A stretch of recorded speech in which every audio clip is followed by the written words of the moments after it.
Now, you were a director for Pygott & Crone in Lincolnshire. You've won just about every single awards out there.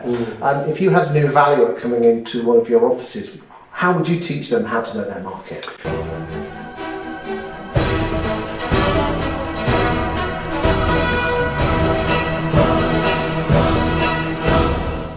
I think the first thing I would do is actually get them to look at their competition first of all, because the reality is any marketplace, you can assess the marketplace, you can learn the ebbs and flows of any marketplace, you can look at the pricing structures and models. Let's be honest, most people you actually go to have a better understanding of the value of their own property than a lot of agents that go.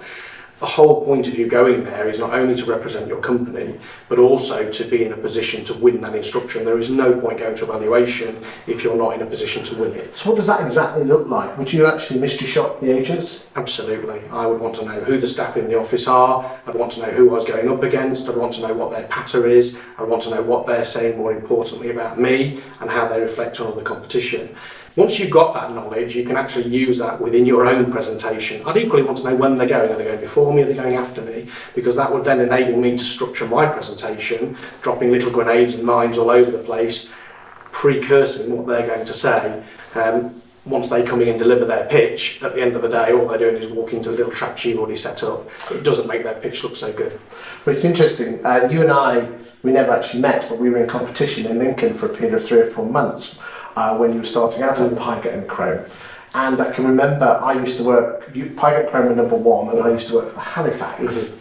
And we would always beat you guys most of the time, and then all of a sudden it changed and we were losing everything. And what would happen was you lot had mystery shopped us and we were saying we were the big agent, and you were going in and didn't know what was happening. But when you found out what we were saying, you were turning that against us. Absolutely right. And all of a sudden, you've got all the listings. Absolutely right.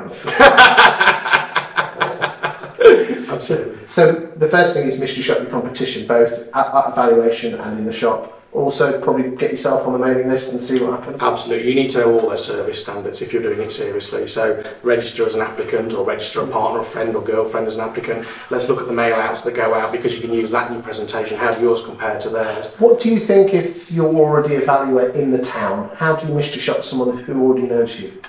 I think you use friends and relatives. I don't think that with technology now, a lot of agencies are basing much of what they do on technology, which has some pros and it has some cons. And the availability to create email addresses is very straightforward and simple. You could almost record the conversation, though. Absolutely right. I think also if you know what your competition are like, you're less fearful of them, aren't you? Absolutely, and I think the beauty you've got is in reality your competition very rarely knows about you, so it's forearmed really is where I tend to look at it. I know what I'm dealing with, I know how I'm dealing with it, and I try and teach people how to use that knowledge to effectively break down their competition and neutralise whatever argument they're coming up with. You can neutralise that if you're pre-planned. Well, I know damn well that when you were at Pygott & Crone, you were very successful in opening branches and becoming a very dominant force, so it must work.